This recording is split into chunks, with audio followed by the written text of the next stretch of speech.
అందరికీ శుభోదయం.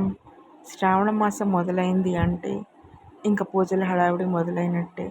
శ్రావణ సోమవారం, శ్రావణ మంగళవారం, శ్రావణ శుక్రవారం, శ్రావణ శనివారం, ఇంకే రోజండి. వారంలో అన్ని రోజులు ప్రత్యేకమైనవే కదా. కాకపోతే శ్రావణ మంగళవారం మాత్రం గౌరీదేవికి ప్రత్యేకంగా పూజిస్తాము. పులిహోర నైవేద్యంగా పెడతాము. శ్రావణ శుక్రవారాలు లక్ష్మీదేవిని పూజిస్తాము. అమ్మవారికి తీపి ప్రసాదం నైవేద్యంగా సమర్పిస్తాము. దానిలో భాగంగానే ప్రసాదం పులిహోర నేను తయారు చేశాను. ఎలాగో చూడండి.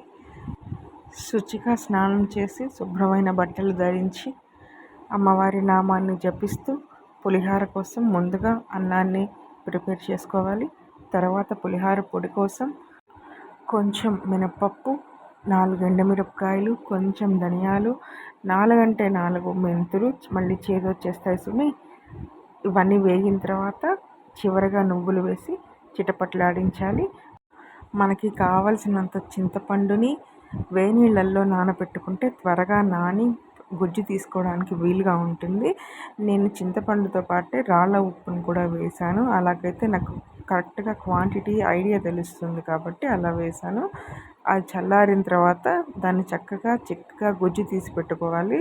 తర్వాత స్టవ్ ఆన్ చేసి బాండ్లీ పెట్టుకొని దానిలో వేరుశనగ నూనె లేదా మీరు ఏ నూనె వాడితే ఆ నూనె వేసుకొని ముందుగా పచ్చిమిర్చి వేయించాలి. తర్వాత వేరుశనగ పప్పు వేసిన పప్పు కూడా వేగిన తర్వాత ఆవాలు, ఎండుమిర్చి, తర్వాత నేను జీలకర్ర వేయలేదు, మీకు కావాలంటే వేసుకోవచ్చు. దీనిలో మెయిన్ ఇంగ్రీడియంట్ ఇంగువ వేస్తే ఘుమాయించేస్తుందండి. ఇంగువ వేసుకుంటాము. తర్వాత కొంచెం కరివేపాకు, ముందుగా మనం గుజ్జు తీసి పెట్టుకున్న చింతపండు గుజ్జు కూడా వేసేసుకోవాలి. మీరు పసుపు ఇప్పుడైనా వేసుకోవచ్చు, లేదా ముందు తిరగమాతలో అయినా వేసుకోవచ్చు.